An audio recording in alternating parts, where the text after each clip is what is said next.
Hi, welcome to another YouTube video on my channel. Today we're going to be talking about the lovely book Romeo and Juliet by Shakespeare. It's a book you might read in school, I don't know, a book you may have read in school. If you're studying literature, it's something you might see in college. I don't know if I'd consider this a medieval time book, but I will say Shakespeare was a very old artist, and this is the translated to like plain English. So you have the original, you'd also have one that simplifies it for you. This is the simplification, this is the normal one.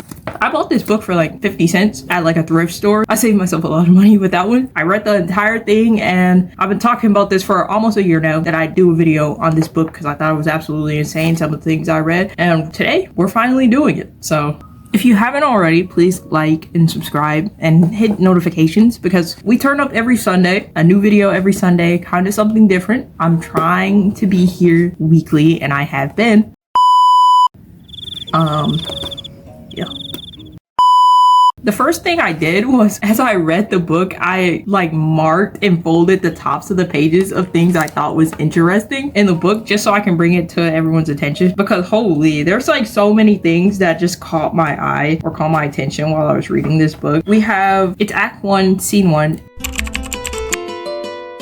Revelio. Good morning, cousin. Romeo. Is it that early in the day? It is only just 9 o'clock. Oh, my time goes by slowly when you're sad. Was that my father who left in such a hurry? It was. Wasn't making you so sad and your hours so long. I don't have the thing that makes time fly. You're in love? Out of love? I love someone. She doesn't love me. It's sad. Love looks like a nice thing, but it's actually very rough when you experience it. What's sad is that love is supposed to be blind, but it can still make you do whatever it wants. So where should we eat? I'm gonna stop right there, because that's like where it like gets off topic. My favorite thing that it says, I don't have the thing that makes time fly. You're in love. Out of love. I love someone. She doesn't love me. That gets to me. I'm like, oh my goodness. Now this is like the catch of Romeo and Juliet, but it's just like, I like how that transaction with his cousin, Revelio, that was a top tier one for me. How many times can you say I've put my words into a perfect sentence to describe how going in and out of love is? And I loved how it kind of led me on in a sense. Act 1, Scene 3. This one I'm bringing to attention because this was by far the weirdest part in the book I read. Like the whole play, this is the weirdest part in my opinion. But I researched the age. I think Juliet was like 12 or 13 or 14, and like Romeo was like 17 or something. 21?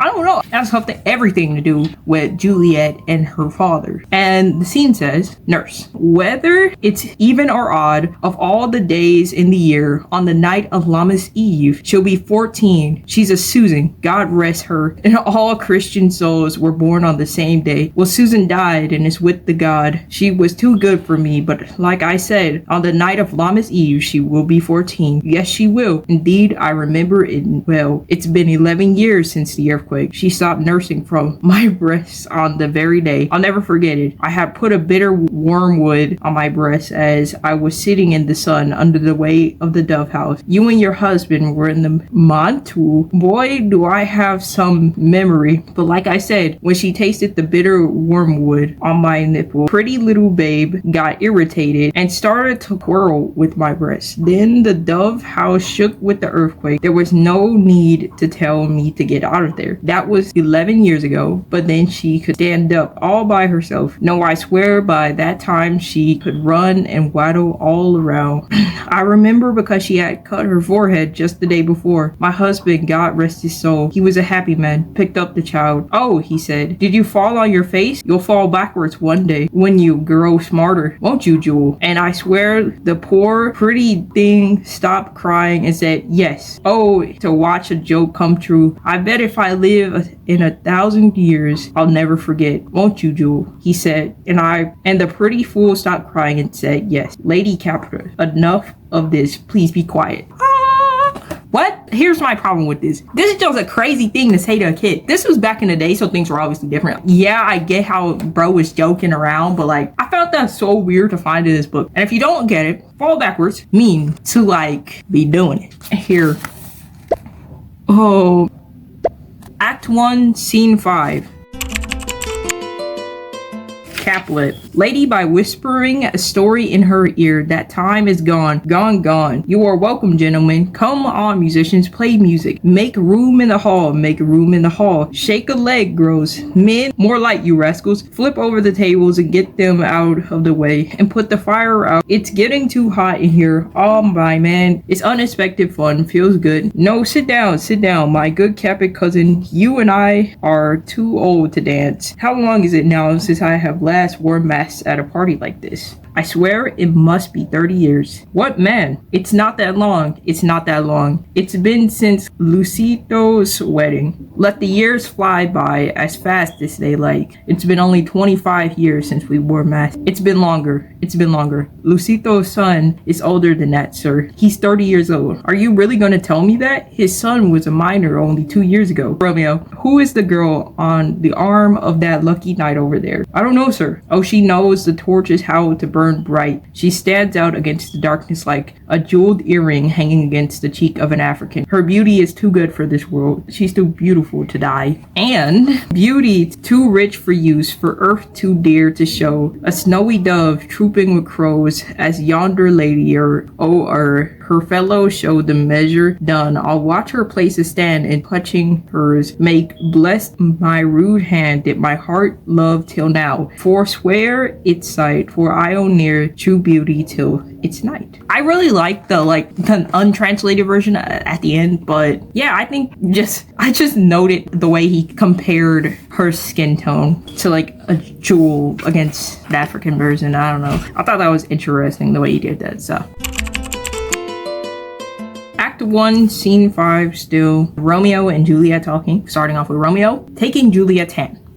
Your hand is like a holy place that my hand is unworthy to visit. If you're offered by the touch of my hand, my two lips are standing here like blushing pilgrims, ready to make things better with a kiss. Good pilgrim, you don't give your hand enough credit. By holding my hand, you show polite devotion. After all, pilgrims touch the hands of statues of saints. Holding one palm against another is like a kiss. Don't saints and pilgrims have lips too? Yes, pilgrim. They have lips that they're supposed to pray with. Well then, saint, let lips do what hands do. I'm praying for you to kiss me. Please grant my prayer so my faith doesn't turn to despair. Saints don't move even when they grant prayers. They don't move while I act out my prayer. He kisses her.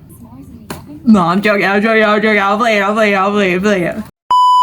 Now my sin has been taken from my lips by yours. Then do my lips now have the sin they took from yours? Sin from my lips. You encourage crime with their sweetness. Give me back my sin. They kiss again.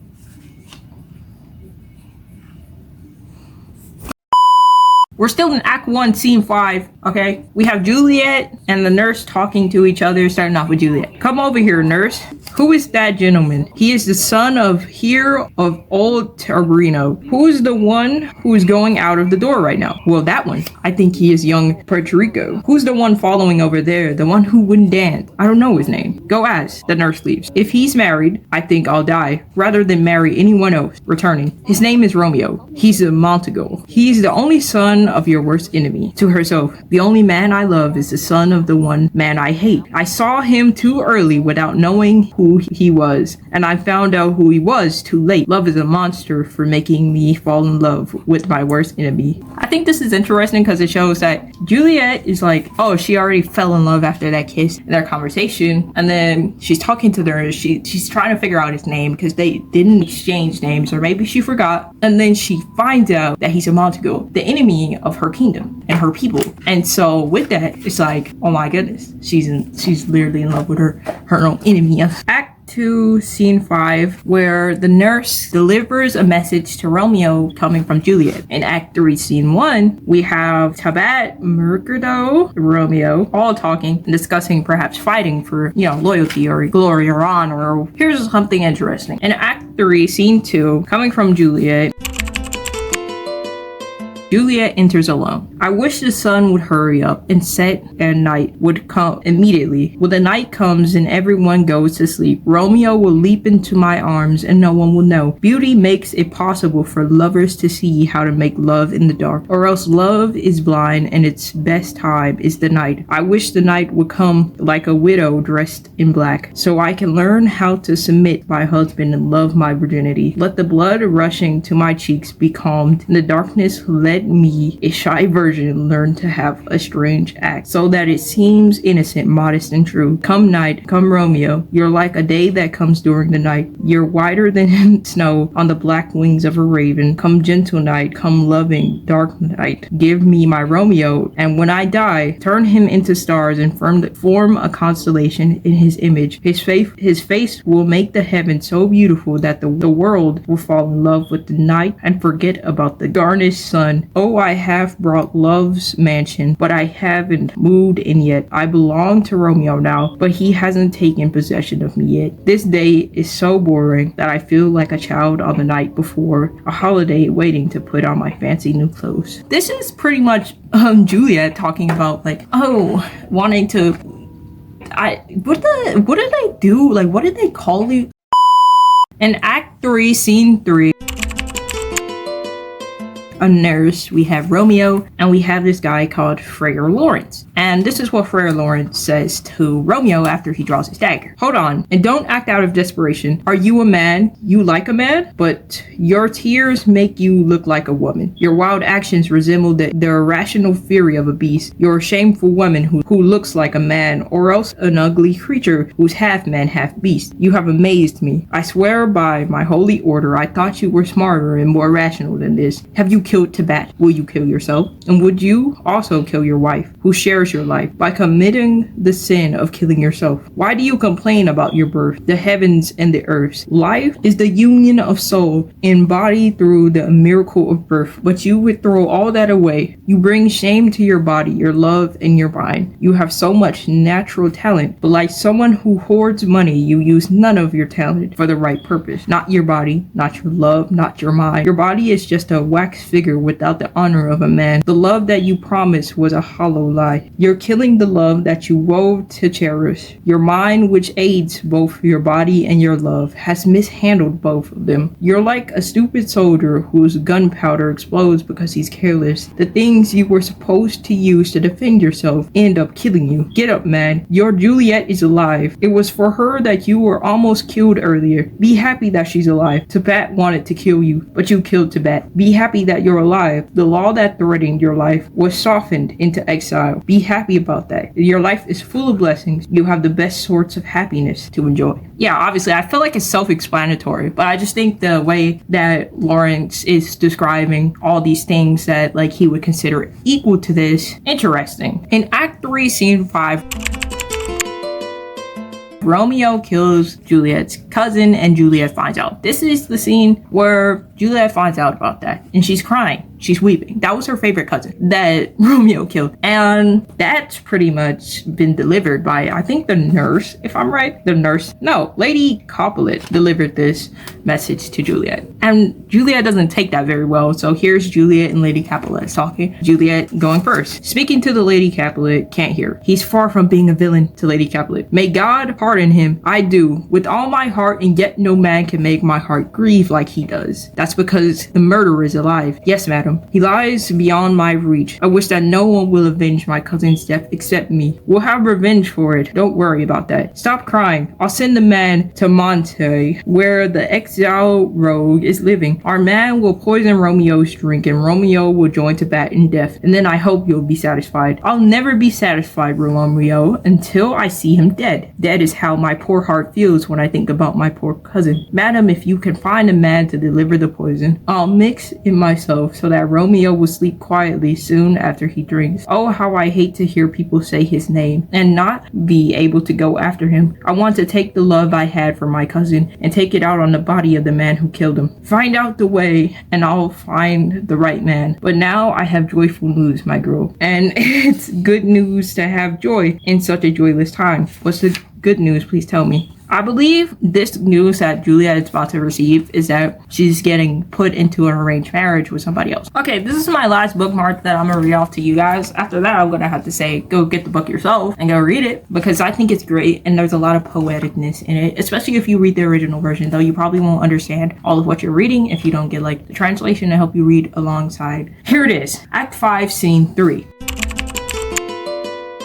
The last bookmarked Romeo, I think. How often are men happy right before they die? They called it the lightness before death. Oh, how can I call this lightness? Oh, my love, my wife, death has sucked the honey from my breath, but it has not yet ruined your beauty. You haven't been conquered. There is still red in your lips and your cheek. Death has not yet turned them pale. To bat are you lying there in your body, death shroud. Oh, what better favor can I do for you than to kill the man who killed you with the same hand that made you die young? Forgive me, cousin. Oh, dear Juliet, why are you still so beautiful? Should I believe the death is in love with you and that the awful monster keeps you here to be his mistress? I don't like that idea, so I'll stay with you and I will never leave the tomb. Here, I remain with worms that are your chamber's maids. Oh, I'll rest here forever. I'll forget about all the bad luck that has troubled me. Eyes look out for the last time, arms make your last embrace, and lips, you are the doors of breath, sealed with righteous kiss, an ideal I have made with the death forever. Romeo kisses Juliet and takes out the poison. Come bitter poison, come unsavory guide. You desperate pilot, let's crash this sea-weary ship into rocks. Here's to my love. Romeo drinks the poison. Oh, the pharmacist with honest, his drugs work quickly, so I die with the kiss. Romeo dies. So everyone who's ever watched the play, guys, is that dumb or smart? Was that dumb or stupid? Was he stupid or was he dumb? It's not like getting bit by a snake. It's not like that type of venomous poison. Does Juliet come back to life? The answer to your question is yes, Juliet does come back to life. And I figured I might as well read you the last page of the modern text. So here it is. Actually, I'll read you the last page of the original text because I think that might sound more interesting. From the print. A glooming peace this morning, with it brings the sun for sorrow, will not show his head, go hint, to have more talk of these sad things. Some shall be pardoned, and some published. For never was a story of more woe than this of Romeo and Juliet. In other words, he's saying there has never been a more painful story than Romeo and Juliet. One with love and pain. It's painful to talk about, to hear. And that was Romeo and Juliet. Go get this No Fear version. Don't be afraid to read Shakespeare, brother. Go get the No Fear version if you want. This is not promo. This is just like a book that I enjoyed because I love reading this the easy way and understanding what it was I was getting. And I'm pretty sure you would enjoy that too. It's good for people that are just trying to learn how to read and, you know, and are looking for something with some poeticness to it. Romeo and Juliet. Next on my Shakespeare list, because I own a whole collection, I'm probably gonna touch Hamlet. So I'll let you guys know about that in the future. I love you guys. Peace and love, my beautiful people. I'll see you guys in a new video.